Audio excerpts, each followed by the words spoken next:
நாம் ஜெபிப்போம். எங்களை நேசிக்கிற நல்ல தகப்பனே, நீர் இந்த வேளையில் எங்களோடு கூட பேசும்படியாக நாங்கள் உம்மை அழைக்கிறோம். வெறும் மனுஷனுடைய சத்தம், மனுஷனுடைய எண்ணங்கள், மனுஷனுடைய அறிவு யாருக்கும் அந்த அளவிற்கு பிரயோஜனப்படுமா என்று எனக்கு தெரியவில்லை அப்பா. ஆனால் நீர் எங்களோடு என்ன பேச வேண்டும் என்று நினைக்கிறீரோ அதை பேசும்படியாக நான் அழைக்கிறேன்.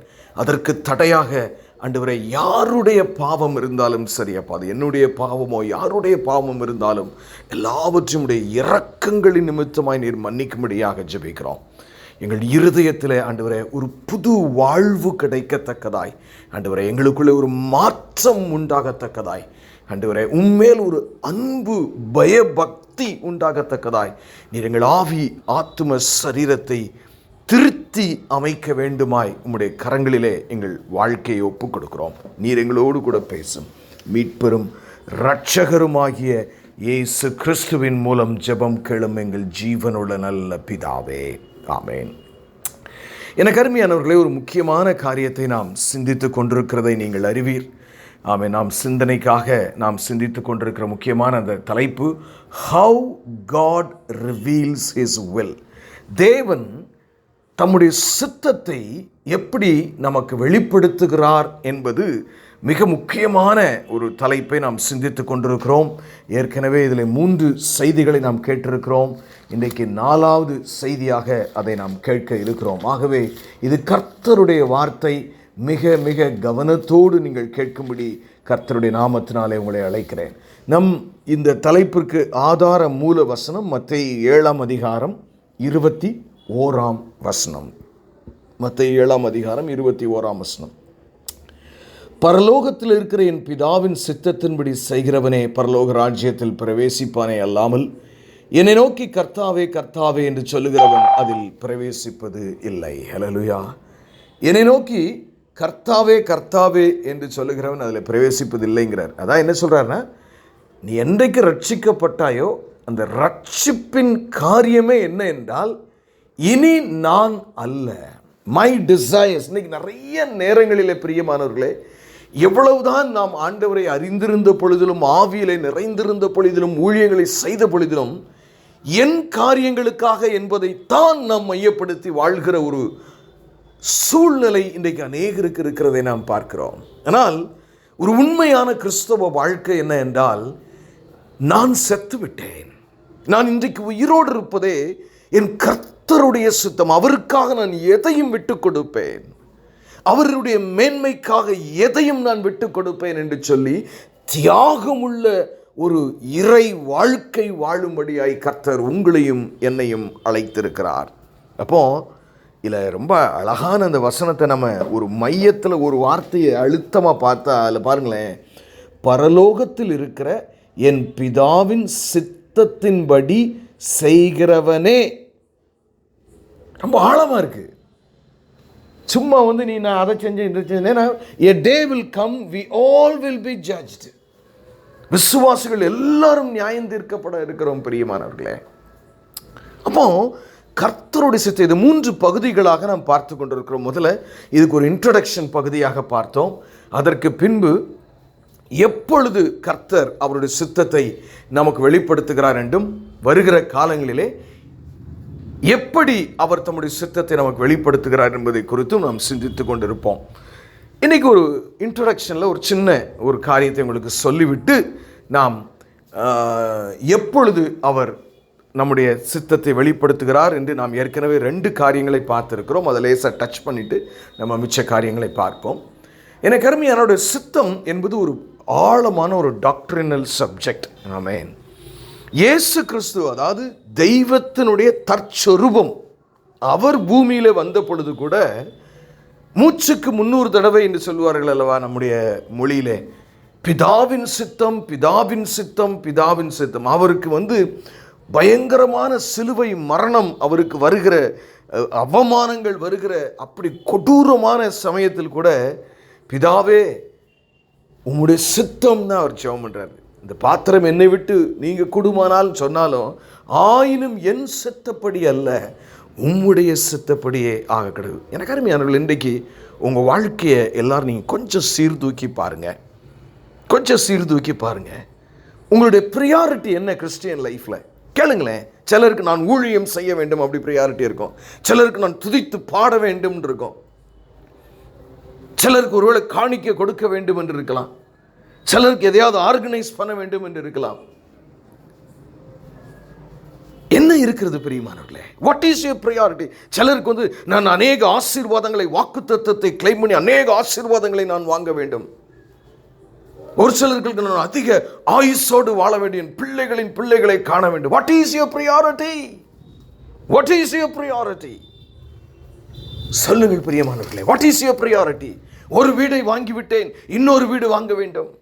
ஒரு காரை வாங்கிவிட்டேன், தப்பே இல்லை, 100 கார் கூட வச்சுக்கோங்க. But what is your priority? எனக்கு அருமையான தேவஜனமே, இந்த ஒரு செய்தியை மாத்திரம் உலகத்தின் அத்தனை திருச்சபைகளுக்கும் பிரசங்கித்தால் போதும் என்று நான் நினைக்கிறேன்.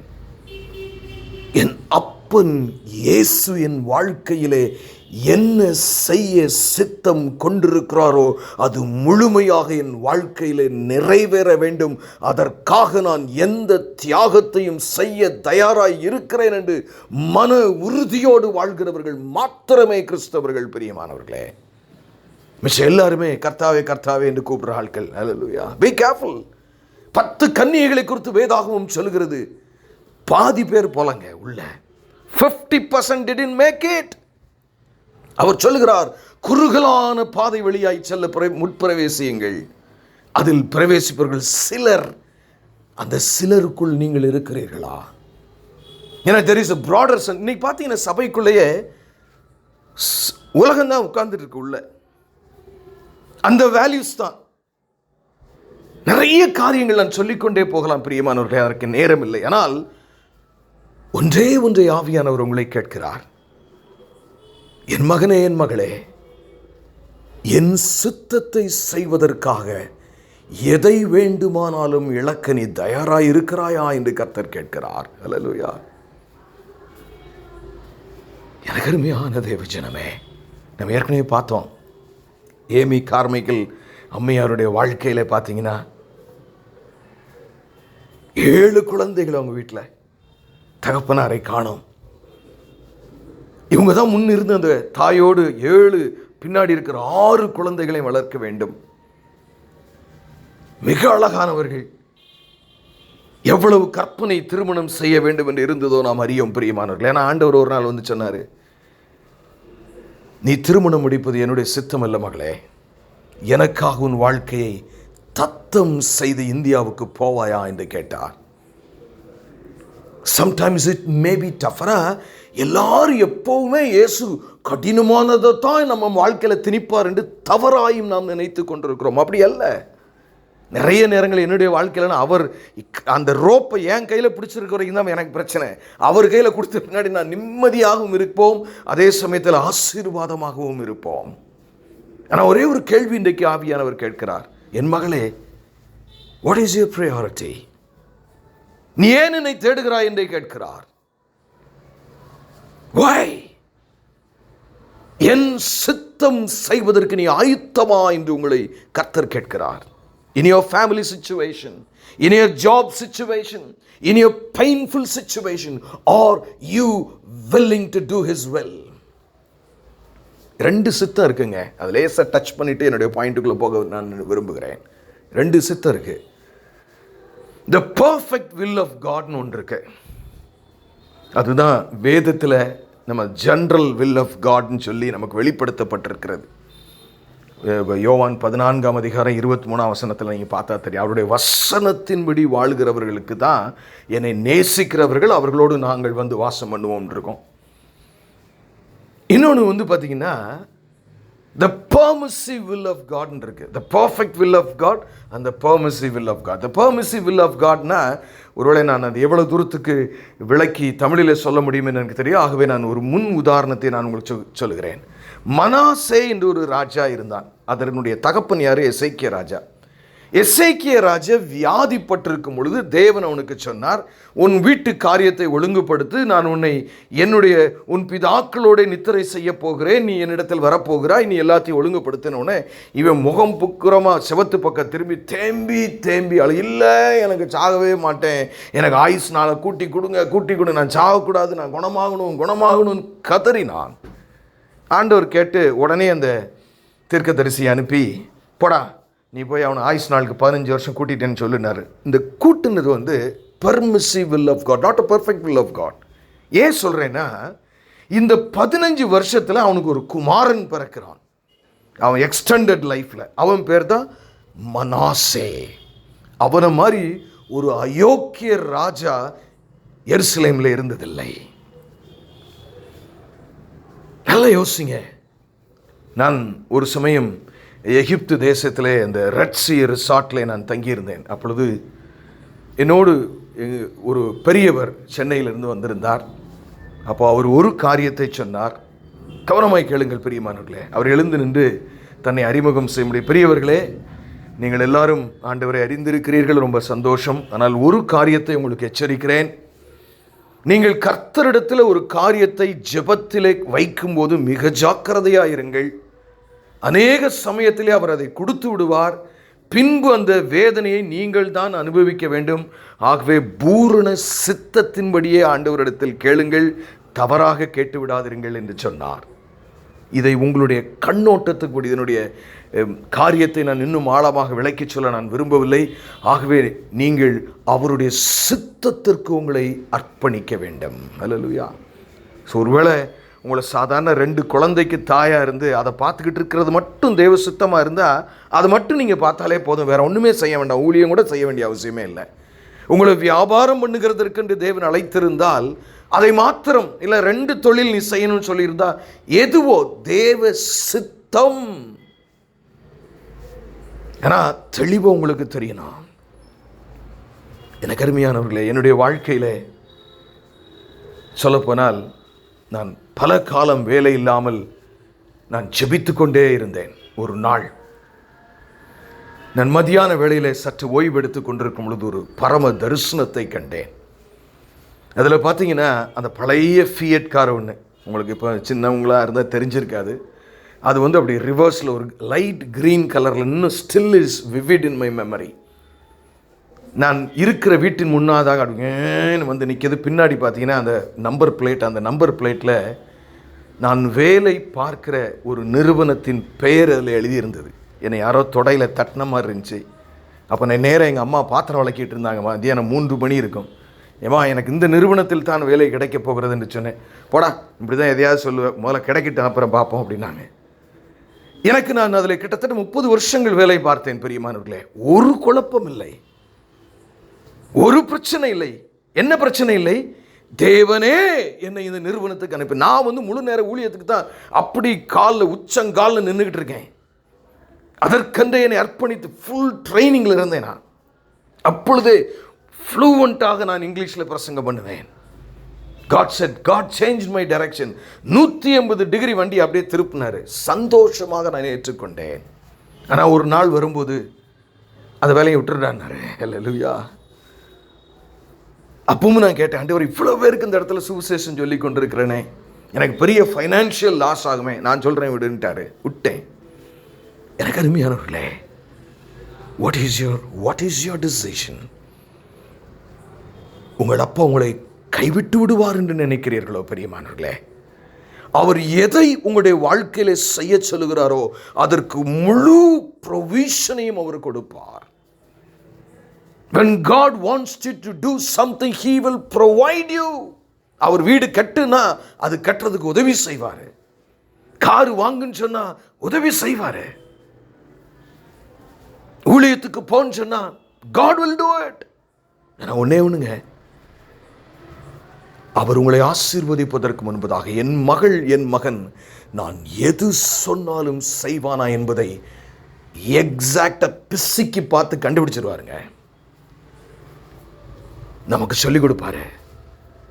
எனக்கு அருமையான தேவஜனமே, வானத்தையும் பூமியும் உண்டாக்கின தேவன் மகா பெரிய ராஜா.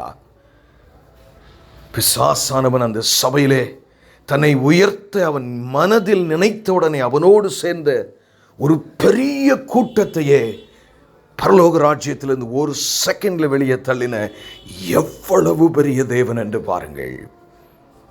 அவர் சித்தம் நீங்கள் செய்ய நினைக்கிறீர்களா? என் சின்ன சின்ன ஆசைகளை தேவன் நிறைவேற்ற வேண்டும் என்பதே உங்களுடைய கிறிஸ்தவ வாழ்க்கையின் அர்த்தமா? ஆழமாய் சிந்தியுங்கள். நீங்க நிறைய வேத வசனங்களின்படி நாம் வாழ்கிறோமா? தனிப்பட்ட வாழ்க்கையில தேவன் நமக்கு கொடுத்திருக்கிற சித்தங்களை நிறைவேற்ற நாம் துடிக்கிறோமா? உங்களுக்கு ஒரு டிசையர் தாங்க இருக்கணும். ஜெப வேளையில உங்க கையை ரெண்டையும் ஆண்டவர் முன்னாடி விரிச்சு, அப்பா நான் என்ன செய்யணும்ப்பான்னு கேட்கணுங்க. What do you want me to do? என்னோடு நீர் பேச மாட்டீரோ? He is a very sensitive God. முழு மனதோடு அப்பா நீர்தான் எனக்கு வேணுமும் சித்தம்தானும் செய்ய வேண்டும் என்று முழங்காலில் நின்று கதறும் பொழுது அவர் தன் சித்தத்தை வெளிப்படுத்துவார். ஹல்லேலூயா. நான் வேத ஆதாரங்களோடு உங்களோடு பேசிக் கொண்டிருக்கிறேன் பிரியமானவர்களே. நாம் ஏற்கனவே 2 காரியத்தை நாம் பார்த்திருக்கிறோம். எப்பொழுது அவர் தேவன் நம்முடைய சித்தத்தை வெளிப்படுத்துவார் என்றால், கொலோசியர் 1:9 நம்ம அதை பார்த்தோம். நாம் ஜெபிக்கும் பொழுது பரிசுத்த பவுலே கொலோசியர் திருச்சபைக்கு அந்த உன்னதமான தேவ சித்தத்தை, தேவனை அறிகிற அறிவினால் நீங்கள் நிரப்பப்பட வேண்டி எப்பொழுதும் ஜெபிக்கிறேன் என்று சொல்லுகிறார். 2வது ஒரு காரியத்தை பார்த்தோம். ரோமர் 12:1 நீங்கள் உங்களை ஜீவ பலியாக ஒப்பு கொடுக்க வேண்டும் என்று. அதான் ஞானஸ்நானத்தின் அடையாளம். எதுக்கு ஞானஸ்நானம் எடுக்கிறோம்? தண்ணிக்குள்ளே போகும்போது அவர் ரத்தத்துக்குள்ளே நாம் செத்து விட்டோம். The fact is you are already dead. நீங்கள் ஏற்கனவே செத்து போனவர்கள். இது உலகத்துக்கு பைத்தியமாக இருக்கலாம். இது திருச்சபைக்கு உண்மையும் ஆதிகாரபூர்வமான உண்மையான ஒரு காரியம். நீங்கள் ஏற்கனவே மரித்து விட்டீர்களா?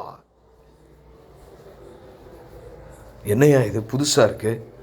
இதுதான் ஐயா வேதத்தின் சத்தியம். ஞானஸ்நானத்தின் அடையாளமும் அதுதான்.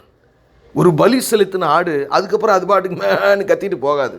எவன் பலி செலுத்தினானோ அவன் அது வேணா பிரியாணி போடுவான், வேண்டானா சிக்கன் 65 போடுவான், இல்லைன்னா ஒரு சில பார்ட்ஸ் பிடிக்கலன்னா தூக்கி தூர எறிவான். That's it. ஆனால் வேதம் சொல் ஜீவ பலி, அதாவது உயிருள்ள பலியா. அப்போ என்ன அர்த்தம்? உங்கள் வாழ்க்கையில் என்னைக்கு ரட்சிக்கப்பட்டுட்டீங்களோ உங்கள் சுய சித்தத்தை ஒழிப்பதுதான் உங்கள் ப்ராஜெக்ட். இனி நான் என் சுய சித்தத்தின்படி நான் வாழ மாட்டேன். என் குடும்பமானாலும் சரி, என் தனிப்பட்ட வாழ்க்கையானாலும் சரி, தேவன் எனக்கு நியமித்திருக்கிற ஓட்டத்தில் நான் ஓடுவேன். இன்னைக்கெல்லாம் அதெல்லாம் யாரும் பிரசங்கிக்கிறதே இல்லைங்க. மாமிச பிரகாரமாக உலக பிரகாரமாக ஆசீர்வாதமாக வாழ்கிறதுக்கு நீங்கள் எப்படி இருக்கணுங்கிற செய்தி தான் இன்றைக்கி எல்லாருமே எந்த சர்ச்சில் எடுத்தாலும் சரி அப்போ தான் கூட்டம் வரும் அப்படிங்கிற மாதிரிலாம் இன்றைக்கி நிறைய இருக்கிறது. ஏமாந்து போகாதிருங்கள், அவ்வளோதான் நான் சொல்லுவேன். I don't care. ஏன்னா நம்ம இந்த ஊழியத்தில் காசு கொடுன்னு கேட்குறதே இல்லை. I am here to speak the truth. எனக்கு அருமையான தேவஜனமே, ஒரே ஒரு காரியம் அப்பா வரும்போது அவர் முக்கியப்படுத்துகிற ஒரு காரியம் அதுதான். என் மகளே, என் வருகைக்காக உன்னை என் சித்தத்திற்கு தத்தம் செய்து, என் மகனே என் வருகைக்காக என்னுடைய சித்தத்திற்காக உன்னை தத்தம் செய்து வாழ்ந்து என் மகனே என்று அவர் வருவார். எல்லாமே if you want to build your own kingdom, be it in the ministry, ஒருவேளை ஊழியமாக கூட இருக்கலாம். என் ஊழியம் நான் செய்கிறது நான் இட் வில் டை. இனி நான் அல்ல. அப்படி இல்லைன்னா நீங்க கிறிஸ்தவ வாழ்க்கையை ஆரம்பிக்கலன்னு அர்த்தம், ரட்சிக்கவே படலன்னு அர்த்தம். அல்லேலூயா. ரட்சிக்கப்படுகிற ஆசை இருக்கிறது, ரட்சிக்கப்படுகிற என்வாயன்மெண்ட்ல இருக்கிறீங்க. Are you born again? நீங்கள் ரட்சிக்கப்பட்டிருக்கிறீர்களா பிரியமானவர்களே? இந்த கேள்வி நாம் அடிக்கடி கேட்கிற கடைசி காலத்தில் வந்திருக்கிறோம். ஏதோ ஒன்று நம்மளை தேவ சித்தத்துக்கு புஷ் பண்ணாம வேற என்னத்துக்கெல்லாம் புஷ் பண்ணுச்சுன்னா, ஏன்னா நான் ஏற்கனவே உங்களுக்கு சொல்லியிருக்கேன் 3 வகையான சித்தங்கள் இருக்கிறது. ஒன்று தேவனுடைய சித்தம், அடுத்து பிசாசின் சித்தம், அடுத்து என்ன சித்தம்? ஆமென், மனுஷ சித்தம். நீங்க பார்த்தீங்கன்னா தாவீது ராஜா மிக அழகாக இருக்கிறது. சாத்தான் இஸ்ரவேல் தேசத்திற்கு விரோதமாக வர நினைத்து தாவீது இடத்துல வந்தான். நீங்கள் ஒன்று நல்லா தெரிஞ்சுங்க, தேவ சித்தம் நீங்கள் செய்யலைன்னா அடுத்து செய்ய போகிறது பிசாசன் சித்தமாக தான் லைஃப்பில் இருக்கும். அப்படி மாறிவிட வாய்ப்பு உண்டு பிரியமானவர்களே. ஏன்னா அவனுக்கு நல்லா தெரியும் தேவன் நீதிபரர். சும்மா போயிட்டு இஸ்ரவேல் தேசத்தை அடியும் சொல்ல முடியாது. அங்கே பரலோக ராஜ்யத்தில் ஒரு பாவம் வேண்டும், ஒரு தண்டனைக்கு முன்பதாக ஒரு பாவம் வேண்டும், அவனுக்கு தெரியும். அதனால் உங்களிடத்திலும் என்னிடத்திலும் தன் சித்தத்தை திணிப்பதற்காக வருவான். ஜாக்கிரதை, ஜாக்கிரதை பிரியமானவர்களே. உங்கள் வாழ்க்கையிலே தன்னுடைய சித்தத்தை நம்முடைய ஆசைகள் மூலமாக, பலவீனங்கள் மூலமாக சொல்லிக் கொடுக்க அவன் வருவான். ஜாக்கிரதை. என்ன நடந்துச்சு? தாவீதுக்கு ஒரு சின்ன வீக்னஸ் இருந்திருக்கணும் நான் நினைக்கிறேன். நம்ம படம் தான் இந்த ஏரியாலே பெரிய ஆர்மியாக இருக்கும்னு நினைக்கிறேன். அதை எண்ணி பார்த்துருவோம்டா. ஏன் யூதாஸ் காரியத்துக்குள்ள பிசாசு புகுந்த? ஏற்கனவே அவனுக்கு அங்கே வீக்னஸ் இருந்துச்சு. அவன் சித்தத்துக்கு அகைன்ஸ்ட் அவன் போனானே என்று எனக்கு தெரியவில்லை. ஒருவேளை போயிருக்கலாம். ஆனால் அவனுக்குள்ள என்னன்னா, இவர் போகிற போக்க பார்த்தா நம்ம விரும்புகிற மாதிரி ஒரு தலைவராக ரோம ஆட்சிக்கு எதிர்த்து நிற்க மாட்டார் போல் தெரிகிறது. இனிமே இவரை வச்சு பிரயோஜனம் இல்லை, கிடைச்ச 30 வெள்ளி கேசையை வாங்கிட்டு போகணும்னு நினச்சான். அழிந்து போனான். பிசாசின் சித்தம் செய்கிற அனைவரும் நாம் அழிந்து போவோம். எச்சரிக்கை, எச்சரிக்கை பிரியமானவர்களே. ஜீவபலி. இன்னைக்கு 3வது ஒரு காரியத்தை நாம் பார்க்க போகிறோம். அல்லேலூயா. அதே ரோமர் 12ஆம் அதிகாரம். மிக கவனமாய் கேளுங்கள் பிரியமானவர்களே. இந்த வார்த்தைகளை கேட்பதற்காகத்தானே நாம் வந்திருக்கிறோம். இவைகள் தானே உங்களையும் என்னையும் கட்டுகிற வார்த்தைகள். ரோமர் 12ஆம் அதிகாரம் 2ஆம் வசனம் மிக தெளிவாய் சொல்கிறது. 3வது ஒரு காரியம், எப்பொழுது தேவன் அவருடைய சித்தத்தை நமக்கு வெளிப்படுத்துவார் என்று முதலாவது நாம் ஜெபிக்கும் போது வெளிப்படுத்துவார் என்று பார்த்தோம். 2வது நாம் ஜீவ பலியாக ஒப்பு கொடுக்கும் பொழுது அதுதான் பேஸ். அதுக்கப்புறம் தான் அவருடைய சித்தத்தை நமக்கு வெளிப்படுத்துவார் என்று பார்த்தோம். 3வது ஒரு காரியம் பாருங்கள், நீங்கள் இந்த பிரபஞ்சத்திற்கு ஒத்த வேஷம் தெரியாமல் தேவனுடைய நன்மையும் பிரியமுமான பரிபூர்ணமான சித்தம் என்னதென்று பகுத்தறியத்தக்கதாக. அது எப்படியா நன்மையும் பிரியமான தேவ சித்தம்னா என்னதுன்னு நீங்கள் பகுத்து அறியணும்னா முதல் காரியம் அங்கே இந்த வசனம் 2வது வசனத்தில் பார்க்கும்போது, நீங்கள் இந்த பிரபஞ்சத்திற்கு ஒத்த வேஷம் தெரியாமல் உலகத்தா மாதிரி நானோன்ட்டீங்க. அந்த செகண்ட்லேயே தேவ சித்தம் உங்களுக்கு வெளிப்படாது. If you want to identify yourself, எல்லாருக்கும் முன்பதாக எல்லாரும் மாதிரி எல்லா மனுஷன் மாதிரியும் அவளை மாதிரி நான் ட்ரெஸ் பண்ணணும், அவளை மாதிரி நான் இருக்கணும், அவனை மாதிரி நான் இருக்கணும், அவனை மாதிரி பிரசங்கம் பண்ணணும், அவனை மாதிரி பெரிய ஊழியமாக இருக்கணும். Not necessary, not necessary. இந்த உலகத்துக்கொற்ற வேஷம் தரிக்கும் பொழுது பிரியமான தேவ சித்தம் உங்களுக்கு வெளிப்படாது. தேவ சித்தம் வெளிப்படலைன்னா என்னைக்கு நாள் ஒரு நாள் அடிதான். பிசாசன் சித்தம் வெளிப்படும். அதுக்கப்புறம் ஒருவேளை நாம் தேவ ராஜ்யத்திற்கு கூட போக முடியாமல் ஆகிப்படக்கூட தெரியவில்லை. ஏன்னா இந்த சால்வேஷன்கிற பாத்திரத்துக்குள்ள அது செய்யப்பட்டிருக்கிறதே தேவ சித்தத்தினால் தான். ஹல்லேலூயா. ஜாக்கிரதை. தனிஷ்டப்படி வாழ்ந்தாயே மகனே, என் ஜீவனை கொடுத்தல்லவா உன்னை ரட்சித்தேன். ஆனால் நீயோ புளித்த திராட்சை பழத்தை போலானாய். நான் நல்ல திராட்சை பழத்தானே நான் நட்டினேங்கிறார் ஆண்டவர். எனக்கு அருமையான தேவ ஜனமே, இந்த உலகத்தின் ஒத்த வேஷம், நாம் இந்த பிரபஞ்சத்துக்கு ஒத்த வேஷம், அப்படிப்பட்ட ஒரு ஐடியா நீங்களே யோசிச்சு பாருங்களேன். சில நேரங்களில் பார்த்தா அப்படிலாம் நான் இல்லையே அப்படின்னா பார்த்தா நம்ம ஜென்ம சுவாபம் அப்படியே பாம்பு மாதிரி தலையெடுப்பதற்கு தான் முயற்சி பண்ணும். ஏன்னா அங்கே தானே பிசாசு சித்தம் உள்ளே வர முடியும். நீங்கள் அதை அடக்கி வச்சிருக்கிற வரைக்கும் பிசாசு சித்தத்துக்கு அங்கே வேலையே இல்லை. The moment you release your emotions, like the carnal emotions, not the right emotions, the carnal emotions. எனக்கு அருமையானவர்களே, ஜென்ம சுபாவத்தின்படி நாம் வாழ்கிறோமா? நல்லா யோசிச்சு பாருங்க. ஒரு காரியத்தை நீங்கள் யோசிங்களேன். நீங்கள் எப்போங்க சந்தோஷமாக இருக்கீங்க? Come on tell me, come on tell me. எப்பொழுது நீங்கள் சந்தோஷமாக இருக்கிறீர்கள்? எனக்கு எல்லாமே நல்லா நடந்தால் நான் ரொம்ப சந்தோஷமாக இருக்கேன். ஆனால் என் வாழ்க்கையில் ஒரு சின்ன துன்பம் வந்துட்டாலே போதும், அப்படியே நான் உருகி விலன்னு ஆயிட்டு ஆண்டவர் 4 கேள்வியும் கேட்டு என்னென்ன என்னால் செய்ய முடியுமோ ஜபத்தை விடுறது, என்னென்னத்தை விடுறதோ That is how we live. எனக்கு அருமையான தேவச்சனமே, நாம் எப்படி முக்கியப்படுத்துகிறோம்? நாம் எப்படி முக்கியப்படுத்துகிறோம்? எல்லாரையும் மாறி. ஆனா ஆதி காலத்து திருச்சபையில அவங்கள மாதிரி கொடூரமாய் கஷ்டப்பட்டவங்க வேற யாருமே கிடையாதுங்க. நீரோ மன்னன், அதாவது கான்ஸ்டான்டின் நோபல், அந்த 10 ராஜாக்கள், ரோம ராஜாக்கள் காலத்தில் அவங்களாம் சாதாரண ஏழைகளாக இருந்த, செல்வந்தர்களெல்லாம் இல்லை. திடீர்னு பார்த்தா அவன் பிள்ளையை பிடிச்சிட்டு போய் கொண்டுட்டாங்க, இவளை ஒய்ஃபை கொண்டு போயிட்டாங்க, மனைவியை கூட்டு போயிட்டாங்க. எங்கே பார்த்தாலும் ரத்தம் வடிந்து கொண்டிருந்தது. இன்றைக்கும் பார்த்தீங்கன்னா போன வருஷம் மட்டும் நைஜீரியா தேசத்தில் இறந்த கிறிஸ்தவர்கள் எண்ணிக்கை கிட்டத்தட்ட 5023 என்று நான் நினைக்கிறேன். எனக்கருமையான தேவச்சனமே, அந்த ஆதி திருச்சபை அவ்வளவு உபத்திரவத்தில் இருந்தாலும், நல்ல கவனிங்க நான் சொல்றத, உள்ளத்துல அவங்கள மாதிரி சந்தோஷமானவங்க யாருமே இல்லைங்க. அதனாலதான் தங்கள் பிள்ளைகளையும் சாக கொடுத்தார்கள். ஏன்? தங்கள் சொந்த சரீரங்களையும் சாக கொடுத்தார்கள். நீங்க நல்லா யோசிங்க, நமக்கு எப்படி இருக்கு? நம்ம எல்லாமே பர்ஃபெக்டா இருந்தா நான் ஜாயர். அப்ப என்ன? உலகத்தின் வேஷம் தரித்து வாழ்கிறோம். உலகத்தின் வேஷம் தரித்து வாழ்கிறோம்.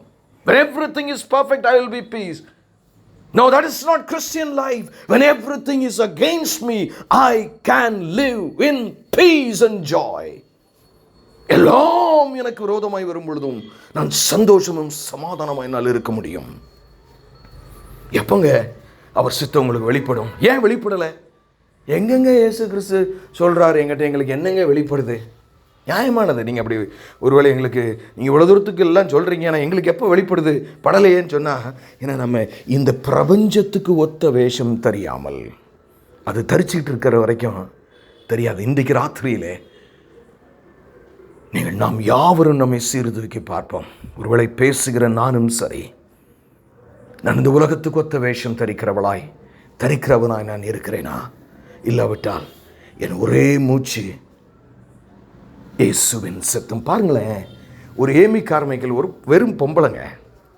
அதுவும் அந்த காலம், இந்த நாட்டில் ஜாதி எல்லாம் தலை விரித்து ஆடிக்கொண்டிருந்த காலம், அந்நிய தேசம், மொழி தெரியாது, கல்யாணம் முடிக்கலை.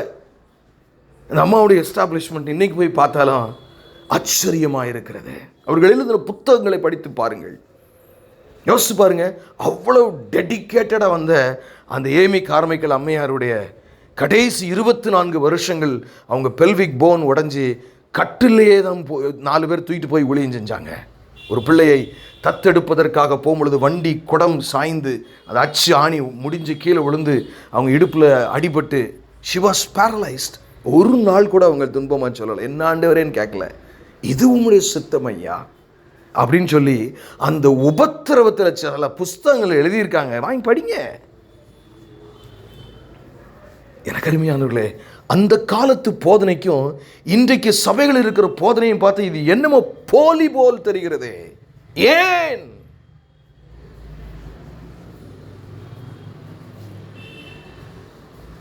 ஏன் பிரியமானவர்களே? உலகத்துக்கு ஒத்த வேஷம் தெரியும், எல்லாரும் மாதிரியும் நான் நல்லா இருக்கணும். ஏங்க, கடவுளை அதுக்கு தானங்க தேடுவாங்க. வாஸ்தவம் தாங்க, எல்லா மதங்களிலும் பூமியில் நான் நல்லா இருக்கு தான் எல்லாரும் கடவுளை தேடுவான். ஆனால் கிறிஸ்தவ வாழ்க்கை, அவர் நிச்சயமா இவைகள் உங்களுக்கு தேவை என்று உங்கள் பரமபிதா அறிந்திருக்கு. உங்களை ஒன்றும் துன்பப்படுத்திக்கிட்டே இருக்குன்னு அவர் நினைக்கல. ஆனால் சில நேரங்களில் அப்படிப்பட்ட பாதை வழியாய் உங்களையும் என்னையும் அவர் நடத்தும் பொழுது நாம் எப்படிப்பட்டவர்களாக இருக்கிறோம்? அப்போ அவர் சித்தம் உங்களுக்கு வெளிப்படணும்னா பிரியமானவர்களே, நிச்சயம் சொல்கிறேன், இந்த பிரபஞ்சத்திற்கு ஒத்த வேஷம் தெரியாமல், ரொம்ப முக்கியமான பாயிண்ட்டுங்க, ரொம்ப முக்கியமான பாயிண்ட்டு. அடுத்து பார்த்தீங்கன்னா அதே வசனத்தில் இன்னொன்று இருக்கிறனால அதை சொல்லி நான் முடிச்சிடுறேன். தேவனுக்கு நன்மையும் பிரியமும் பரிபூர்ணமான சித்தம் என்னென்று பகுத்தறியத்தக்கதாக உங்கள் மனம் புதிதாகிறதுனாலே மறுரூபம் ஆகுங்கள். 4வது ஒரு காரியம், நீங்கள் எப்போ தேவ சித்தத்தை அறிஞ்சுக்கிட முடியும்? முதல்ல ஜெபிக்கும் பொழுது, 2வது பார்த்தீங்கன்னா உங்களை ஜீவ பலியாக ஒப்பு கொடுக்கும் பொழுது, 3வது உலகத்துக்கு ஒத்த வேஷம் தெரியாமல் இருக்கும் பொழுது, அடுத்து மனம் புதிதாகிறதுனாலே மறுரூபம். அப்படின்னு என்ன அர்த்தம்? உங்கள் சிந்தனை உங்க சிந்தனை எப்பொழுதுமே இந்த ஒரு ஜென்ம சுபாவத்தின்படியும் உலகத்தின்படியும் இருக்கும் பொழுது மனம் புதிதாகிறது காரியம் நடக்காது. மறுரூபமாக வேண்டும். in order to understand. ஏன்னா யோவானுக்கு கூட தேவன் வெளிப்படுத்தும் பொழுது அவர் என்ன சொன்னார்? இங்கே ஏறி வா. இதுக்கு பின்பு சம்பவிக்கலை. ஒரு அளவு தான் நான் சில காரியங்களை உனக்கு சொல்ல, அப்புறம் நீ ஏறி மேலே வரணும். மறுரூபமாக வேண்டும் பிரியமானவர்களே. ஏன் எதுக்குங்க நான் போட்டு மறுரூபமாயிட்டு கஷ்டம்? If you don't do the will, மற்ற 7:21 நம்ம எச்சரிக்கிறது, பரலோக ராஜ்யத்தில் பிரவேசிக்க மாட்டா என்று. அதுதான் அதுவும் அதையும் தேவ சித்தத்தையும் சால்வேஷன்ல பிரிக்கவே முடியாதுங்க. உங்க சட்டையில் இருக்க 2 நூலை தனியாக பிரிக்க முடியுமா? It is all fabricated that வே.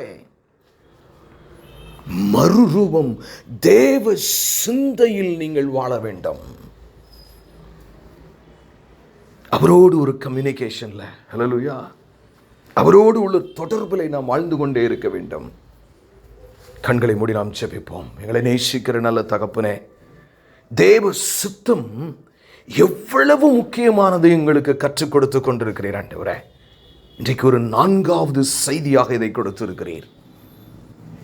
அவைகள் அவ்வளவு முக்கியம். ஏன்னா நாங்கள் ஒரு நாள் கண்டிப்பாக செத்து போயிடுவோம். ஏற்கனவே 100 வருஷத்துக்கு முன்னாடி இருந்த யாரும் இப்போ இல்லை, இப்போ இருக்கிற நாங்கள் யாரும் இன்னும் 100 வருஷம் கழிச்சு இருக்க முடியாது. எல்லாருமே செத்துருவோம். அப்போ ஒரு நாள் எங்கள் மரணத்துக்கு பின்பு நாங்கள் தனித்து முன்னால் வந்து நிற்கும் பொழுது நீங்கள் அதை கேட்பீங்க, என் சித்தத்தின்படி வாழ்ந்தாயா? உன்னை ரட்சிப்பதற்கு நான் வேறு யாரையாவது ரட்சித்திருந்தால் என்று நீர் எங்களை சொல்லாதபடிக்கு நீர் எங்களுக்கு உம்முடைய சொந்த குமாரன் என்னும் பாராமல் கொடுத்தபடினாலே நாங்களும் ஆண்டவரே உம்ம சித்தம் என்ன செய்ய வேண்டும் என்று அதற்காக எங்களுடைய ஜென்ம சுபாவங்களையும் தியாகத்தோடு நாங்கள் வாழ்வதற்கு எங்களை அர்ப்பணிக்க நீர் உதவி செய்யும். பெரிய காரியங்களை செய்யும். மீட்பெரும் இரட்சகருமாகிய இயேசு கிறிஸ்துவின் மூலம் ஜெபம் கேளும் எங்கள் ஜீவனுள்ள நல்ல பிதாவே, ஆமென்.